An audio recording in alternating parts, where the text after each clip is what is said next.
आजच्या जमान्यामध्ये 3D car race आणि 3D कारच्या ॲडव्हर्टाईज जे तयार केल्या जातात, त्या जाहिराती कशा केल्या जातात त्याचं आज आपण प्रात्यक्षिक बघूया. पहिल्यांदा आपण एक 3Dमध्ये ब्रिज तयार केला आणि ब्रिजला रोड तयार केला. आता आपण हा ब्रिज पूर्ण 3Dमध्ये तयार केला, त्याच्यासाठी लॅम्प पण तयार केलेत आणि डिवायडर पण त्याच्यामध्ये ॲड केलेला आहे. आता हा पूर्ण रोड पुढे पुढे जाईल आणि त्याच्यानंतर आपण 3D कार तयार केली.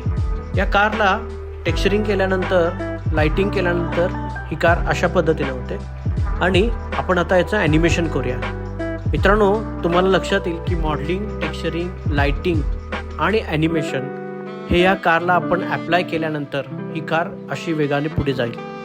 हे जर तुम्हाला शिकायचं असेल तर आजच क्रिएशन मल्टीमीडिया ॲनिमेशनमध्ये भेट द्या.